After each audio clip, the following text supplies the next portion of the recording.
People have come in? Okay.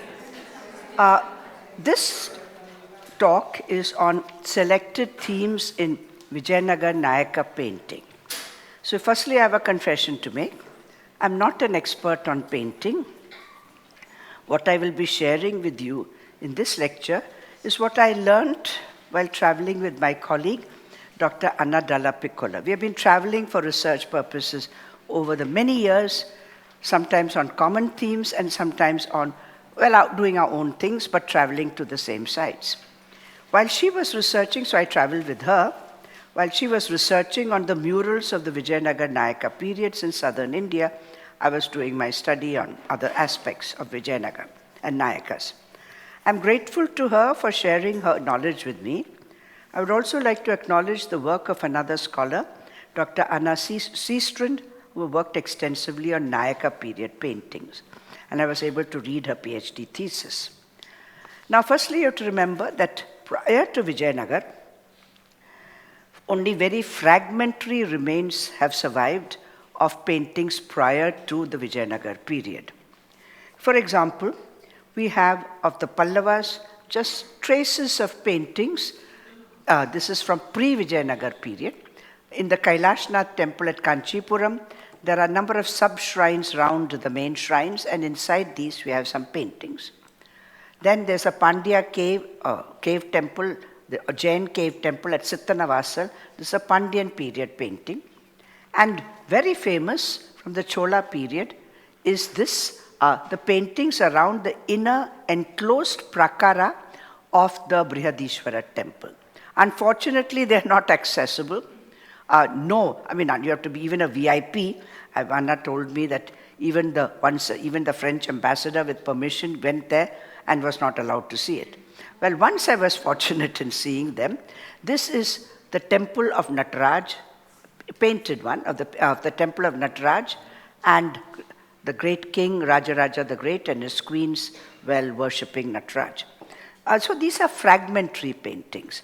So this lecture, and nothing really has survived prior to 1500 in extensive form. Now, my attention of this lecture is on extant murals of the period 1500 to 1750. The portable paintings of the Tanjavur and Mysore schools are from a later period, slightly later, so we are not touching on that.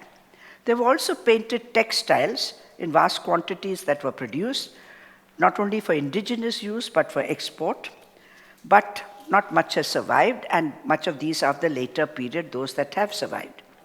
Therefore, the portable paintings on wood, glass, and paper, as well as painted textiles, are outside the scope of this lecture. The focus of this talk is on murals painted on walls, mostly those that have survived in a few temple sites across southern India, mostly in Tamil Nadu, and only one royal site, that is the Ramalinga Vilasam, which is the Darbar Hall of the Setupatis of Ramnathpuram. The Setupatis of Ramnathpuram, who guarded the crossing to Sri Lanka, the straits there, they were feudatories of the Madurai Nayaks. So they are, in that sense, offshoots of Vijayanagar. Till fairly recently, little scholarly work had been done on Vijayanagar Nayaka paintings. I say till fairly recently because recently there has been quite a lot of work done by Dr. Anna Dalla Piccola, Dr. Anna Seastrand, and so on, except for Lepakshi. And except for Lepakshi paintings, they were hardly known by scholars or students of Indian art. In general, prior to the last few 20, 30 years, when studying about Indian paintings, the focus was either on Ajanta or what was happening contemporary to Vijayanagar in northern India, namely the Mughal, the Rajput, etc.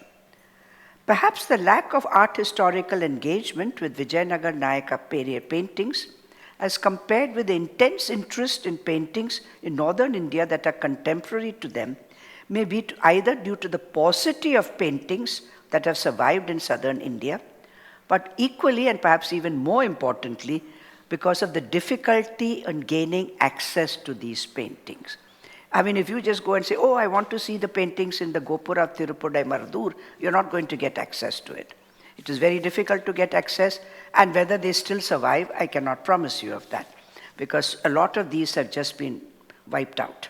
So this is a reason why very little study has been done. But Dr. Dalla Piccola did an extensive work getting it documented, and these have been published on a website.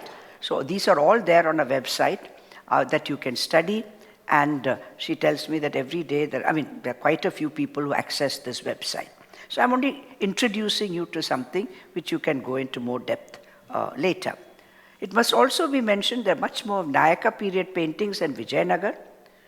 The only Vijayanagar set that is extensive is in the Veerabhadra temple at Lepakshi in southern Andhra. There are some fragments here and there.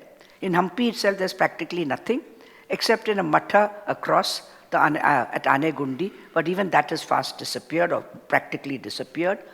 And some other sites that had paintings, like the Chintala Venkatramana temple at Tadapatri or the Chenakeshwar temple at Somapalam. When we went there, we could hardly really see anything much. So both these are in Andhra. Till about 25-30 years ago, it was generally believed that the ceiling paintings in the front hall of the Virupaksha temple, the one that Krishnadevaraya built, people attributed it to Krishnadevaraya. They said he built the hall, so the paintings are his. But again, studies by Anna Dalla Piccola and by others, Anna on stylistic grounds and somebody else who did on costumes and weaponry, they've come to the conclusion that these are much later. They're probably of the late 18th or early 19th century. And I can't go into stylistic grounds, but I'm just showing you, this is one of the panels. And look at these soldiers. There are two processions of soldiers. Now look at their costumes. They're wearing these tight knee-length pantaloons that really is from the East India Company period. And they're wearing jackets like this, which is like the type you see in the Tipu Sultan period, and turbans. That is not Vijayanagar. And as far as weapons are concerned, some of these men are holding guns with bayonets. Bayonets did not exist in the Vijayanagar and Nayaka periods. So these are later paintings. So where are these paintings located? They are mainly in Nayaka. I'm not talking about this, but when you talk about Vijayanagar Nayaka paintings, like this one, is on a ceiling of a mandapa, or they are on the walls of enclosed prakaras or circumambulatory passages. And these paintings are for the divinity, of course, because in this hall, for example, the god would be brought out for the swing festival and certain other festive occasion. The pilgrims also would progress through this hall. And for the gods, but also for the devotees, mainly when they are processing in the temple. They are going through the temple. So you're doing the circumambulation of the temple, you would see these paintings. So while the paintings, therefore, for the viewer is mainly that scene while in movement, not for sitting in silent meditation or just silent admiration. They're not museum pieces. So to be admired, you have a seat there and look at the painting. The public would really walk through and they would see the paintings when they could see the paintings. Anna C. Strind had identified three styles in this period, 1500 to 1750. The first style is mainly the Lepakshi style, also found at Somapalam, and in one site in southernmost Tamil Nadu, a place called Tirupudai Marudur. You'll hardly ever get there. It's on the banks of the Tambrapani, and Tambrapani is a river right south in South Tamil Nadu. There's a Gopura, kept locked, of course. And if you manage to access that, go inside the Gopura, which we managed twice, once through the influence of my friend and colleague, Dr. Purnima Sri Krishna, who pulled some strings, and the second time we had a real tough time. Anyway, we managed to get access to it, and our photographer who we had with him took extensive pictures of these. This style is marked by elongated figures. The figures are very elongated. All the non-iconic beings are in profile, shown in profile, and very sharp angular features. The protruding third at the eye, even if the face is in profile, you can see the side eye protruding outwards. And you find also the way the legs, they are sort of bowed.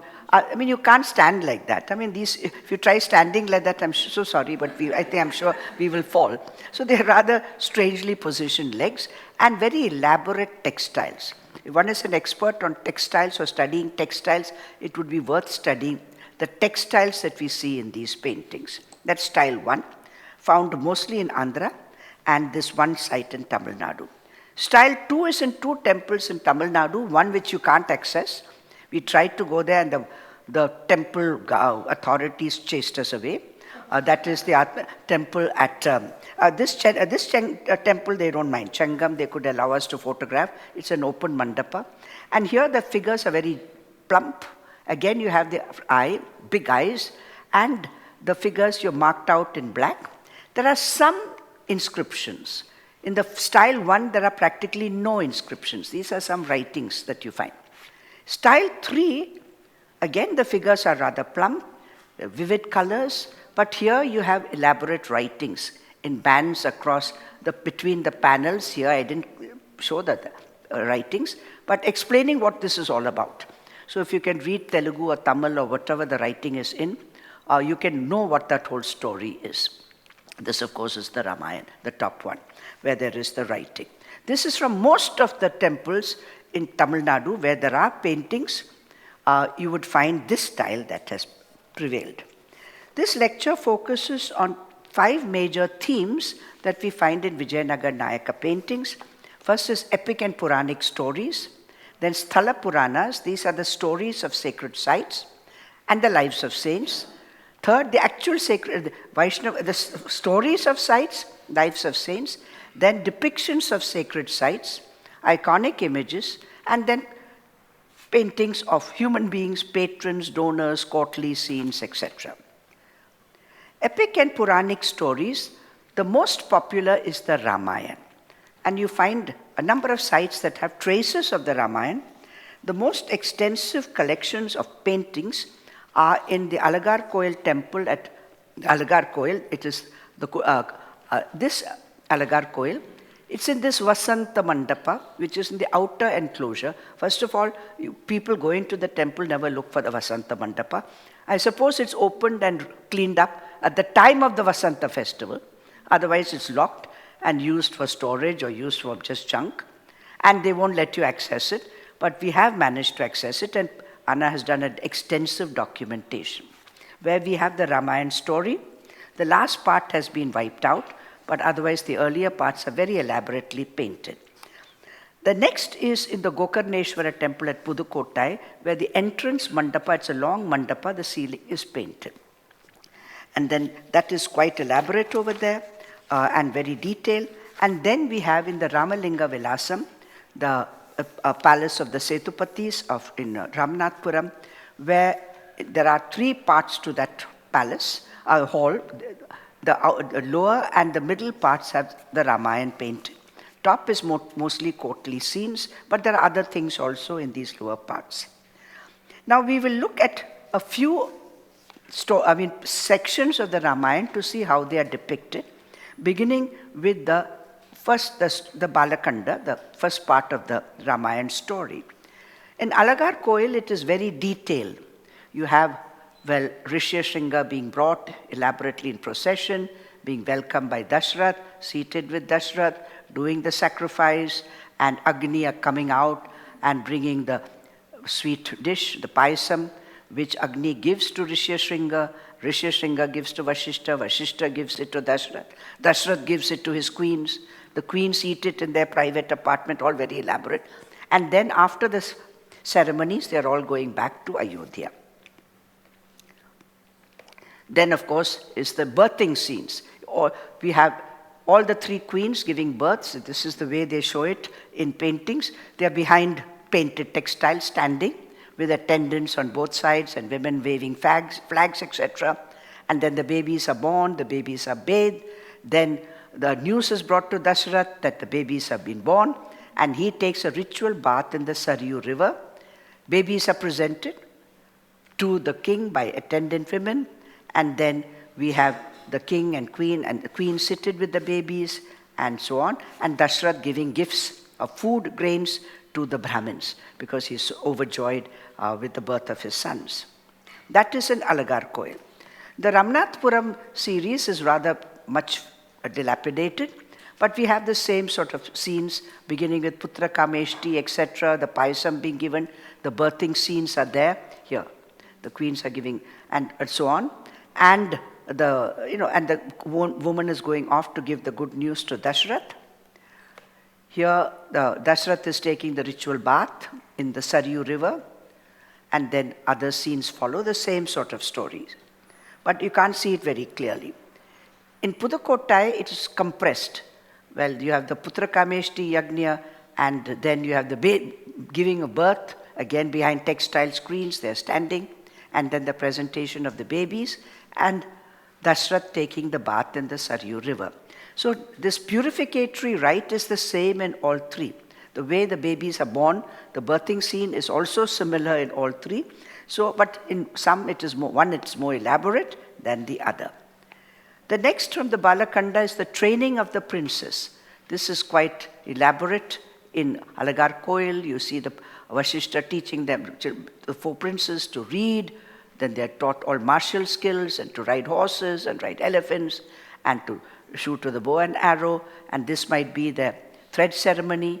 And then Dashrath again giving gifts to various Brahmins and so on. From Pudukottai also the similar idea, that they have to be trained in all the different types of, reading, writing, and all the martial activities. And Ramnathpuram is even more elaborate. It goes on and on and on, all the type of training the 4 princes received.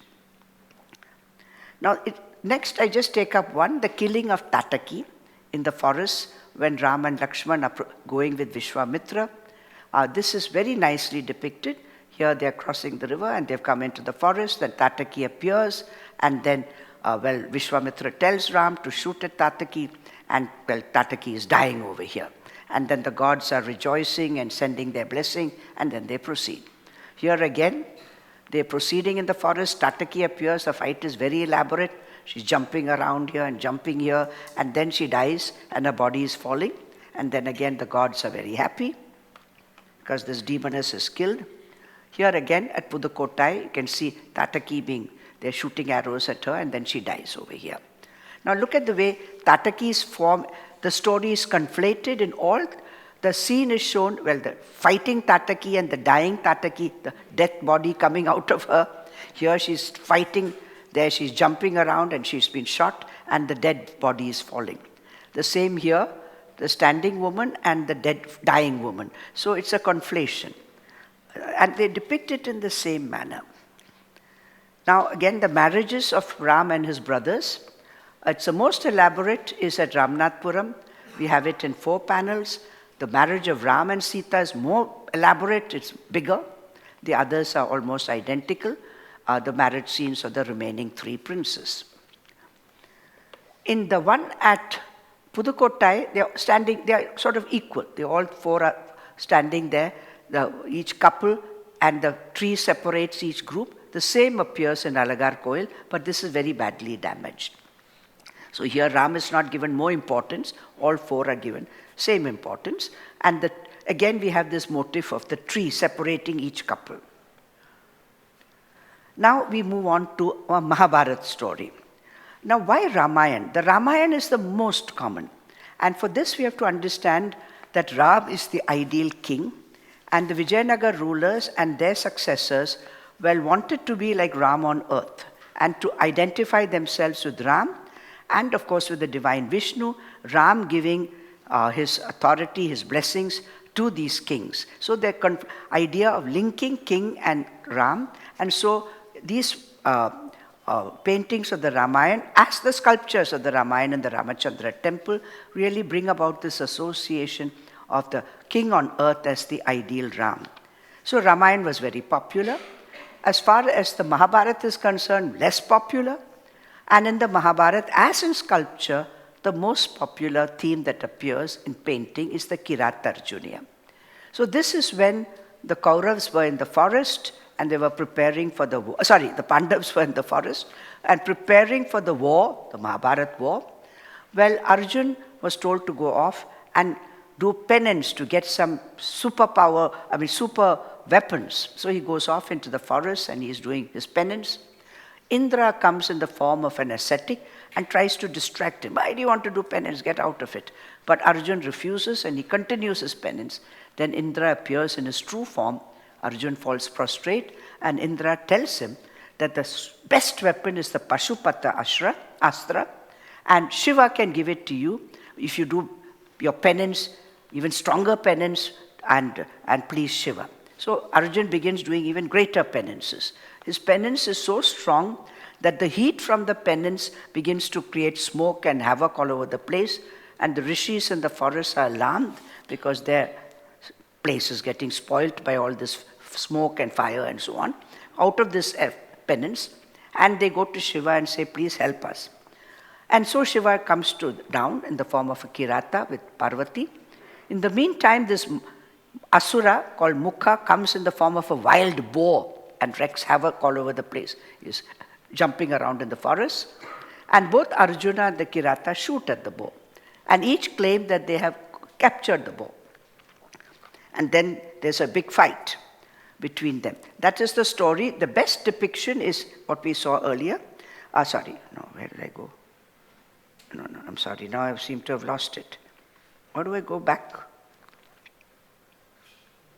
No, I'm going further and further. Sorry. Go backwards.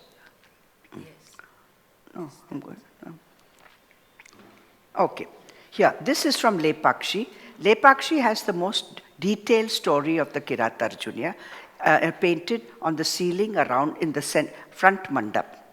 The others that we find here and there are not so elaborate. This is from Tirupudai Marudur. Here, Arjun is going off into the forest. Here he is doing his penance. And then the boar has been killed by the Kirata and Arjun, both claiming it. They are fighting with swords. They continue fighting over here. And then finally Arjun realizes that this is Shiva himself, worships Shiva, and Shiva gives him the Pashupata Astra. It's a condensed form of the story. So we saw it in sculpture, we saw it in painting. Now coming to the Bhagavata Purana, we don't find too much of the Bhagavata, but we do have some examples, and this is from Ramnathpuram, the early story the birth story of Krishna. Well, Krishna, and here Krishna is born, and his that he is being taken across by Vasudeva, and he is taken to the house of Nanda, and where Yashoda has given birth to a baby girl, and the babies are exchanged, and the baby girl is given to Devaki, who gives it to Kamsa, and Kamsa tries to kill the baby girl, but she's really the divine goddess who says, well, Krishna is alive, and well, you have failed. And then Kamsa consults his ministers, etc., what to do, and that story continues. Here again is from Ramnathpuram, the end of the story, the killing of Kamsa, and then Krishna, Balaram fighting the other attendants of and so on and so forth. And here he's standing on the body of the killed Krishna. He's been Kamsa, Krishna standing on it. Then the story continues with the enthronement of Ugrasena. So they fight the brothers of Kamsa, and the enthronement of Ugrasena, and then the Gopas, and they depart to go back to Vraja. And here Krishna has, finished his work as killing Kamsa, and he is with some lady over there. This is from Ramnathpuram. Now we move on to the lives of saints, which I said is another major theme.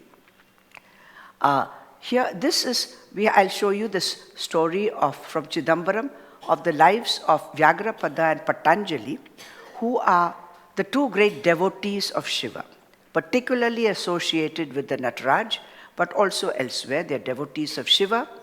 Vyagrapada is human in form, but with the tiger's claws and eyes on his claws.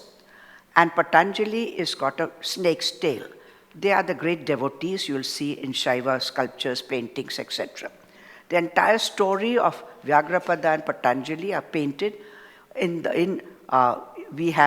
this is from Chidambaram, in the shrine to the goddess Shivakama Sundari, where on the ceiling, entrance ceiling, you have these panels of Vyagrapada, Patanjali, and also the story of the saint Manika Vachagan. Well, Vyagrapada was born as an ordinary little boy to the sage Madhyadina and his wife, and the father's teaching his son to worship Shiva, and then telling him, well, he has to go off and worship Shiva. And here's a little Brahmin boy, he is being taught, and now he has to go to Chidambaram to worship Shiva over there.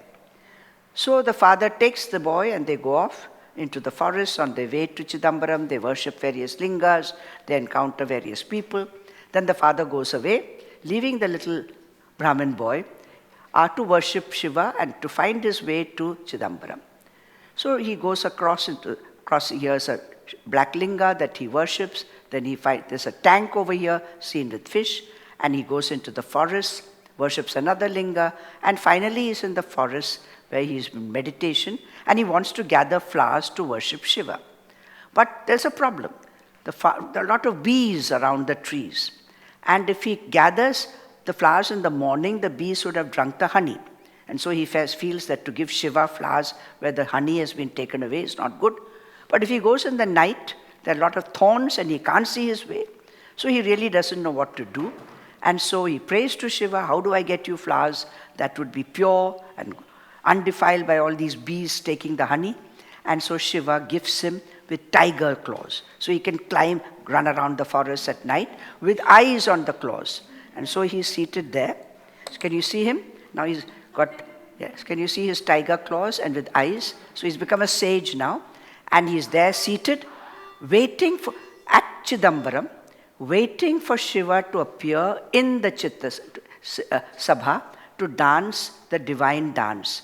This is what he was waiting for, to see Shiva doing the great dance of bliss in the Chitta Sabha at Nataraj. So that was his desire, to see Shiva dancing. And so that was also the desire of Patanjali, who was actually Sheshnag.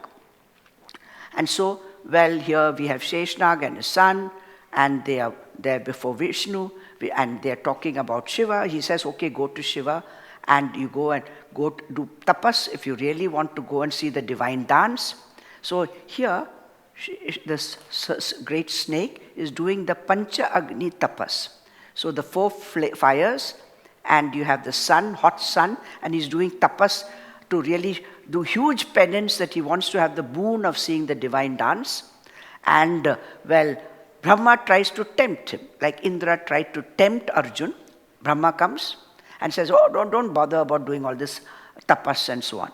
But Sheshnag is not deterred. He says, no, I want to see Shiva, and so I'm not going to give up. And so finally, Brahma goes away, and Shiva blesses him, and he becomes like a sage with a snake's tail and goes through all the underworld and goes through here and there, till he finally arrives in Chidambaram, and Vyagrapada and he are waiting to see the great dance of Shiva.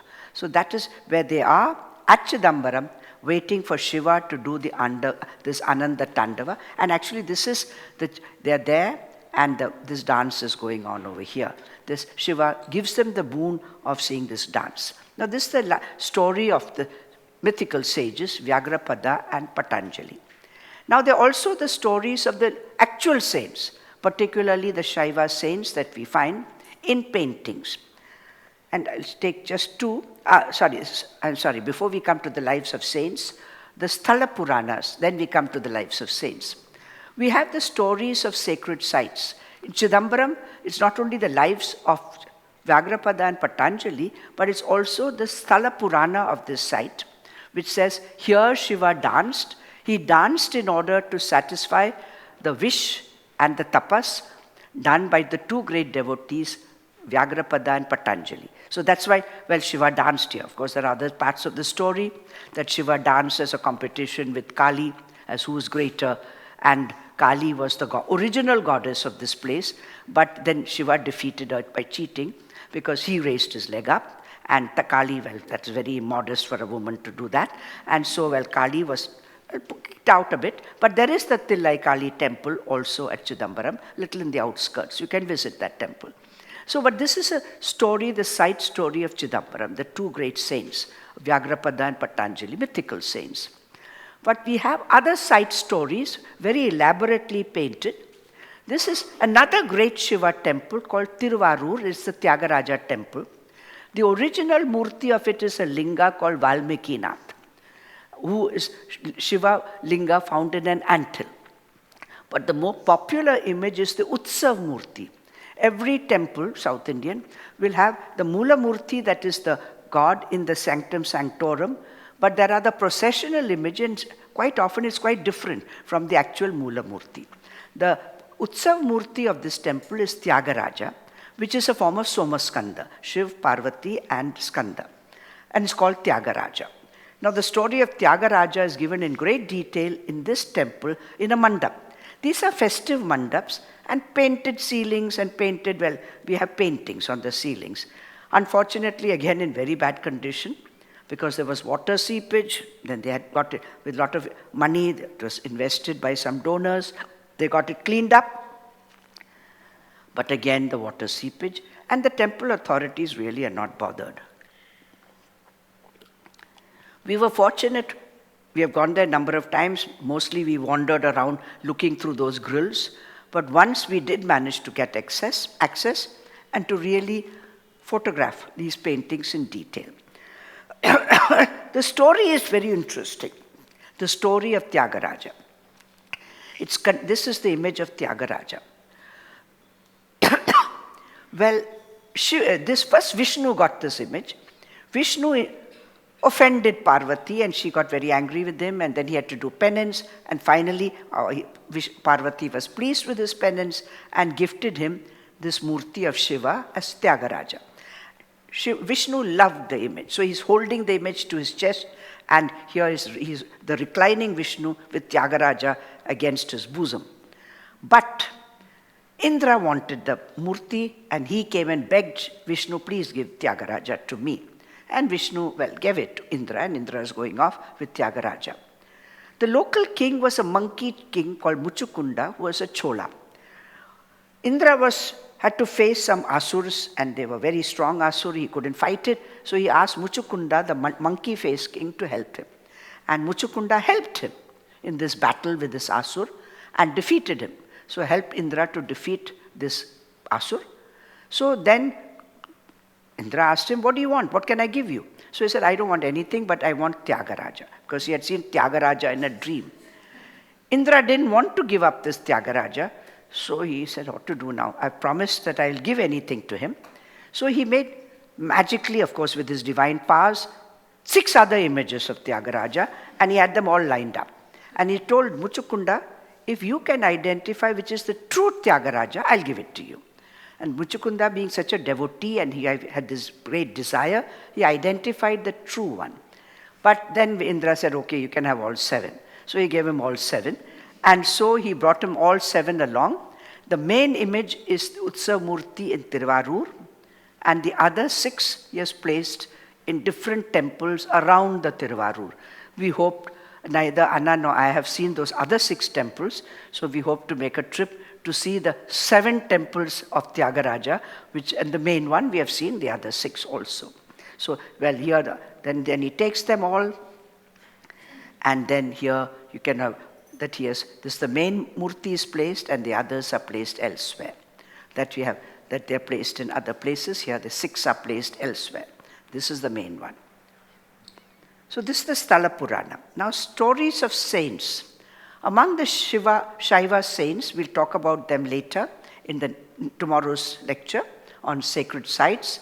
There are the 63 great saints called the Nayanmars. Of them, 4 are particularly important, and of these Sambandar and Manika Vachagar. So we have the stories of these. These were great devotees of Shiva. And they did various things, including reviving Hinduism. Both the Alvars and the Nayanmars did it, because till that time, Jainism and Buddhism were dominant all over South India. These Alvars and Acharyas were the first, through their bhakti to Shiva and Vishnu, who brought about the revival of Hinduism. Along with little later, the great philosopher saint Sri Shankaracharya. So they really fought the Buddhists and Jains quite often, quite brutally. And Buddhism disappeared practically from South India, and Jainism got restricted to small pockets. But at that time, the ruling groups, the kings, were mainly Jains. So Manika Vachagar, well, he was a minister of the local Pandya king. He was an ordinary man and very worldly man. But the king trusted him and gave him some jewels to go and buy horses for the royal stables. When he was going along, he met Shiva, who was disguised as a mendicant. He was converted by Shiva. And then he said, oh, what a waste to buy horses for the king. He went and built a temple to Shiva instead. And went back to Madurai quite happy, without any horses. King was furious and punished him. Then, of course, Shiva comes to rescue him. And because Shiva brings horses. And so Manikavachaga presents these horses. But they're fake horses. And as soon as they were put in the royal stables, they turned into jackals, these fake horses, and attacked all the horses over there and, I don't know, caused mayhem in general. And so, of course, Manikavachaga was again punished. He was weighted down with stones and so on. But Shiva again intervened on his behalf by bringing disasters to the city of Madurai, the great royal capital, including the flooding of the city and so on and so forth. And the story goes on and on. So Shiva saves Manikavachaga. And finally, Manikavachaga, after doing very miraculous things, goes to Chidambaram, where he merges with Shiva. He disappears into Shiva, Nataraja, at Chidambaram. So, and in the process, he goes to Sri Lanka and he brings boatloads of Buddhists whom he fights with and massacres and all sorts of stories like that. So we can't see very much of it, but this is really the story of Manikavachagar from Tirupudai Marudur. Here, this is from Chidambaram. Here you can see, well, he's being punished, he's tied up, and those stones placed on his back and so on. And this is where those horses, which Shiva gave him, turn into jackals and kill the royal horses and cause bloodshed all over the place. And finally, jackals are running off. And this is the flooding of the Madurai. You can see a house and people all floating around in the flood. And finally, the merging of Manikavachagar with, here, this is Nataraj and consort Shiva Kamasundari. He arrives there and then he merges into Shiva. Well, the story of Manikavachagar has all this gore about killing the Buddhists and so on. And so has the story of Sambandar. Here from Tirupudai Marudur, we have, Sambandar was a baby. He was a small boy, not a baby, he was a boy. And he was very holy. So the king of Madurai, who was ailing, had this saint brought in a palanquin to Madurai. So they're bringing him. And the king was sick. First of all, before the king set some contest. Who is greater, Sambandar or the Jains? So there was a contest. These are the Jain Munis. You can see they are, except for their skirt, like a little dhoti, they have nothing else on. And then they do various tests. For example, both take their holy books, tear out pages from it, throw it into the river Vaigai. Those of the Jains float away. Those of Sambandar remain and come back and things like that. And various, then the king is sick. The Jain Munis cannot cure him, Sambandar cures him, and so on and so forth. These are the Jains, and there's a big competition going on, and finally the Jains are killed. Rather horrible story. But Sambandar is one of the great saints and a great devotee of Shiva. As I said, these might be just to depict how these saints brought about the revival of Hinduism and the decline of Buddhism and Jainism. Now we move on to sacred sites. I'll be talking more about it.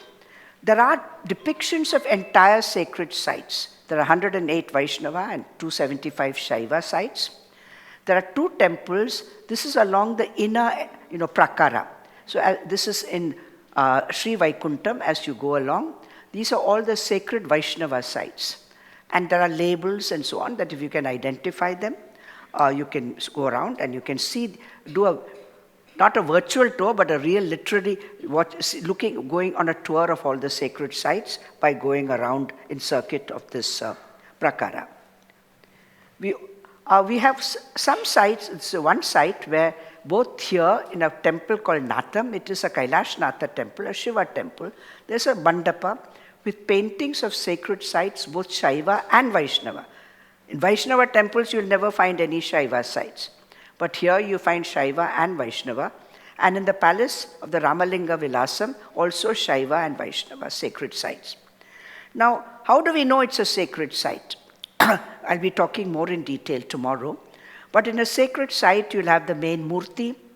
You'll have the consort goddess quite often depicted. The sacred, every sacred site has a holy tree. Every sacred site has a holy tree. And then there is some tirtha, water source over there, and so on and so forth, and some stories associated. This is a painting from Tirupudai Marudur of Kutralanatha temple at Kutralam. Kutralam is, or Kurtalam, is in southernmost Tamil Nadu on the borders with Kerala, in the Ghats area. It's a very beautiful scenic place, and it's famous for its waterfalls, the Kutralam waterfalls. So you see, look at this painting. You have the shrine of the main god, the goddess shrine. You have the sacred tree is the jackfruit tree. You can identify jackfruits. So that's a sacred tree. The holy water, the tirtha, is the waterfall. Can you see that? Here's the waterfall. And with little lingas along the waterfall. And there are other, something very interesting, a lot of fierce monkeys. Can you see them? Jumping around the tree and around the rocks on the waterfall. I'd like to talk about this painting and the monkeys because they're still there. You go to Kutralam, be very, very careful. They're vicious monkeys. And so I'm saying that means this is something that was always there. This painting is 200 years or more old. But if you go there even today, be wary of the monkeys. My first visit, not Anna's first visit, but mine was around 2003, I think. And we booked into one of those hotels, places, small places near the waterfalls and the temple. Oh, we want to be close to it. But it had open verandas. And those monkeys were jumping around, fighting each other, screaming and yelling, going up and down the steps, looking in and through the windows. We were terrified. I'm saying literally terrified. Though we had paid for 2 days, we packed up and vanished from there. And so that is my memory of Kutralam. So when I saw this painting, I said these monkeys certainly are very vicious looking and huge. And so I said this painter has captured not only the temple of the god, the temple of the goddess, the sacred tree and the tirtha, but even the monkeys. Okay. Now I take up a Shaiva and a Vaishnava sacred site to show how they depict in painting. So those who know the sacred site can identify it. This is the Meenakshi Sundareshwar temple at Madurai, which is one of the very holy sacred temples. Chidambaram and Madurai, they rank very high among the Shaiva sacred sites. The temple to a shrine to Sundareshwar with the lingam, the shrine to Meenakshi, in both places they are there. Here Meenakshi, Sundareshwar.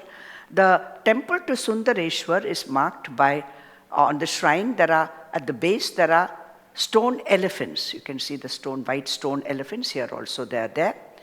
And they are fairly simple in these two paintings, but this one from Natham is quite elaborate. It has sub-shrines, and these are actual shrines if you go to the Meenakshi temple, because you have the colonnade around the temple, you have the shrine to Ganesh, which is between the two Shiva and Parvati shrines, you have the Nataraj shrine, you have the sacred tank.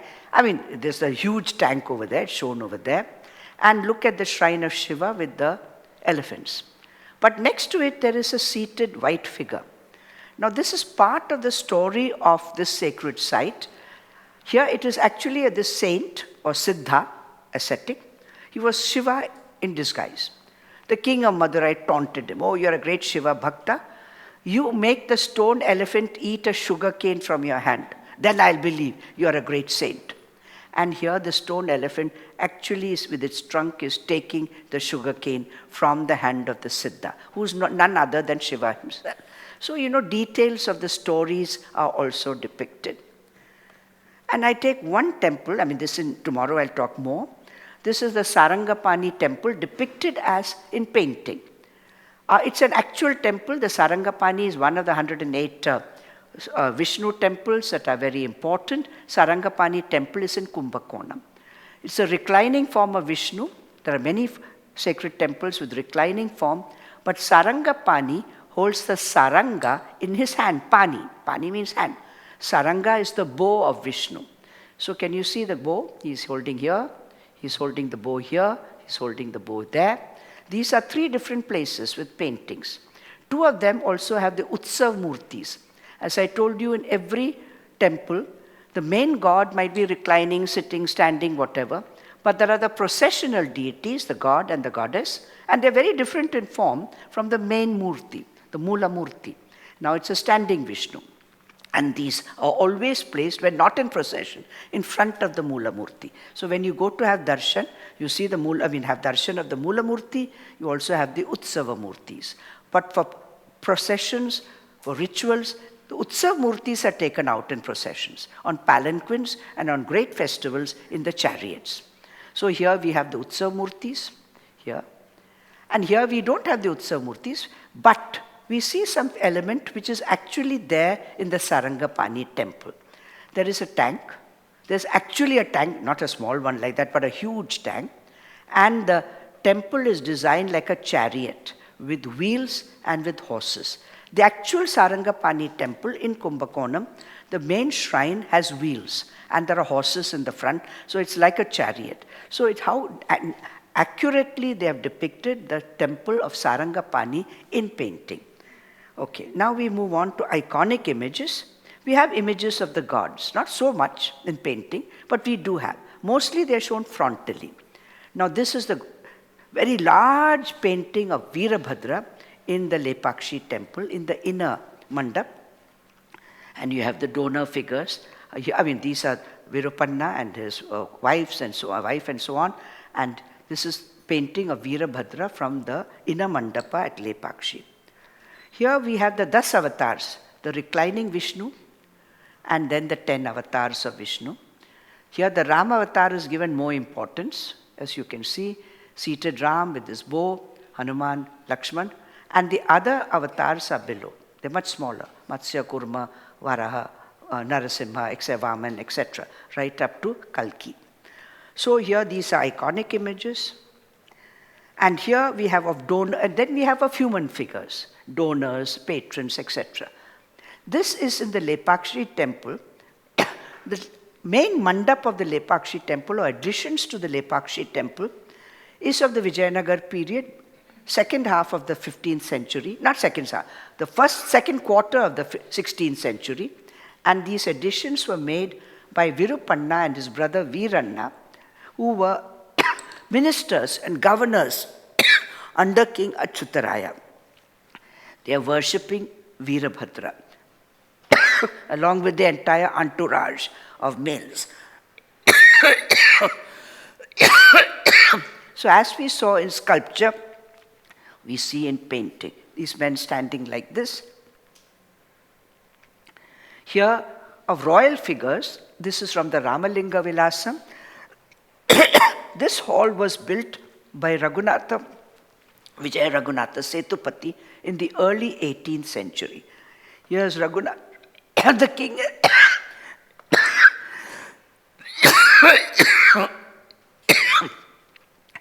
The king as a devotee. Here is a very interesting one of the king and his queens and attendant women and the goddess. This is the goddess Raja Rajeshwari, who is the tutelary goddess of the kings of Ramnath, and her temple is just next to the Ramalinga Vilasam. What is the goddess doing? She is giving the scepter, the chenkol, to the king Vijay Raghunatha Setupati. Can you see that? Now here it's very similar to what we see in Madurai, where in the Meenakshi temple there's a small painting. And this is the goddess Meenakshi, who was the tutelary goddess of Madurai, giving the Chengol to this queen Mangammal, who was the queen regent of her grandson. And he is being given not directly to the queen, but through a Brahmin intermediary. This is the handing of the Chengol. Well, Chengol we might have heard about recently when our new Parliament House, building was, being consecrated or whatever you call it, and our Prime Minister went to the Chengol. That is the scepter, the royal scepter, which these kings were given by the gods or whoever they are. And so it is a sign of royalty. So this is, and we have other scenes of this king, various types, very interesting, and of other donors. I'll come to other donor figures. These are the Tondaiman rulers of Pudukkottai. And so you actually have labeled painting, their names are mentioned over there. And these are of temple officials, their names are also given there. Here, all that you can see there. And they are in this particular temple, in the paintings. You have Also in Natham labeled paintings, these are some rich men, Chokalinga Naidu and Ramachandra Sadashiv, I mean rich enough to get their paintings installed in these temples in some scenes. We have scenes also of court life from again Ramalinga Vilasam, Setupati in different action. Here he is at war with the Madurai kings, and here you have a foreigner manning this cannon. This is actually a scene that actually happened of a war, a battle scene. Very scene of rigorous activity. This is the time when the foreigners were coming in as traders, and so the Setupati, holding his chenkol or whatever he is holding, with his queen, they are seated on Western-style chairs. When in his inner apartments, he is in Indian style. But here he is seated like Western style, and all these foreigners were their suit, boot, etc. And they are also seated on chairs, rather peculiarly the way they are shown, but the way they are seated, but they are on chairs. And then all his courtiers, attendants, etc. around. This is a scene of public life.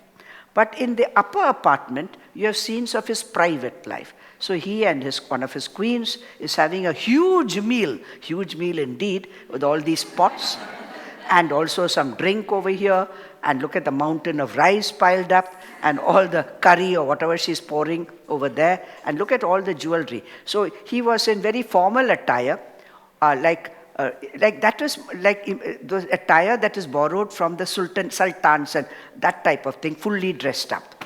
And here you have him in his more Indian attire, with the top part bare, and his dhoti, and just angavastram.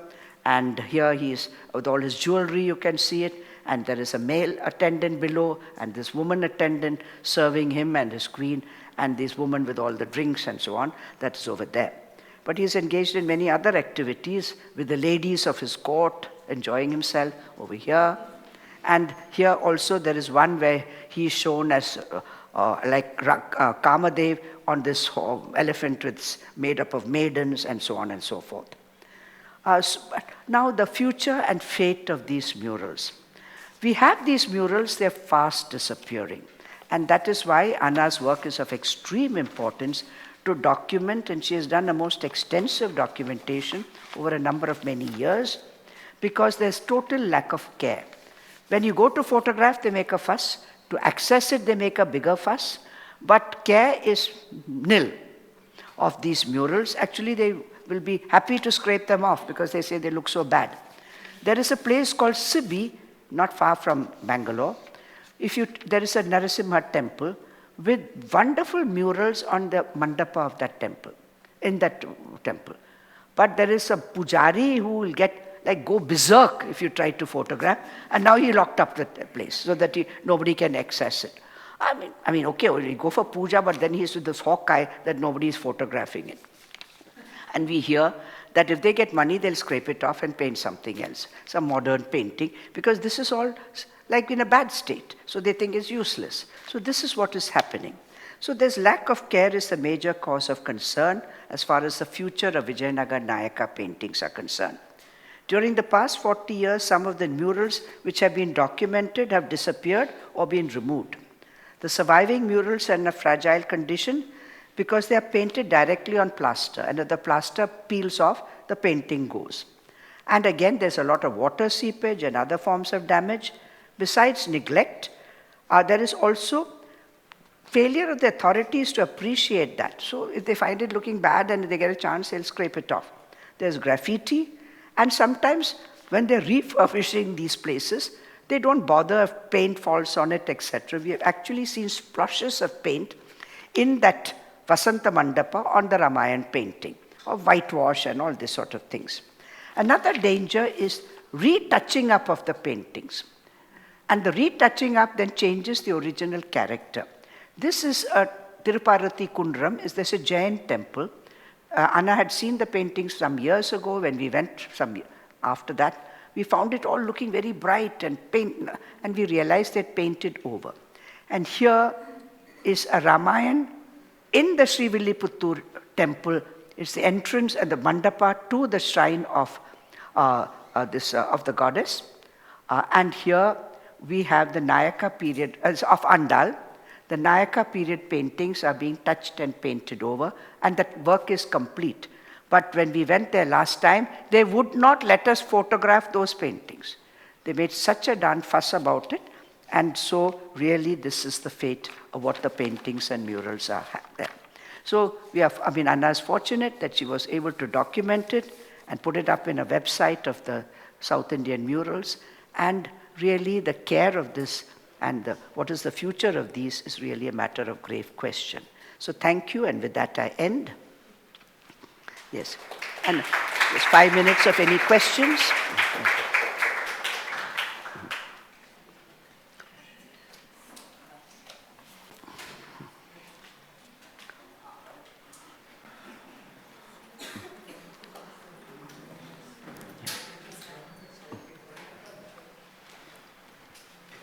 Hello, ma'am.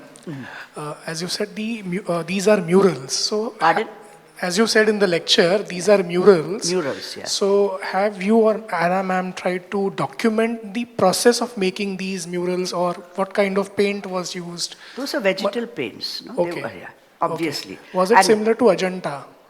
The type, but the style is completely different. Right. Because Ajanta, there's continuous paint and full surfaces, not here you have it in clear bands of painting. Style is completely different. And it is on the wall surface was plastered, and then on the plaster itself, they painted it. So if the plaster falls, the painting goes. And vegetal paint, yeah. They're not frescoes, which are done on wet, when the plaster is wet. And they're more lasting frescoes. Yeah. Yeah. There are no questions? Nilanjana. I don't know if you'll be covering it tomorrow or if one of you could answer. In the previous Lepakshi painting that you showed from the Mahabharat scene, was there an influence from Southeast Asia on those paintings? No, I don't think so. Southeast Asia, I don't think so. Anna, can you say? Southeast Asia, Southeast? The Lepakshi, the Mahabharat, was there influence because their features looked a bit from, not from Indian, so was there an influence from other place? It was the... Yeah, I know what you mean. No, I don't know. Thank you. No, it's a stylized form of features. But I don't think so, yes. And the Southeast Asia was much earlier, if you're talking about what you saw in Prambanam, Borobudur, etc. Yeah. Is that it? No questions. Okay. Tomorrow, we have two, and some of the ideas will again be touched on, and others are different. Yes, thank you.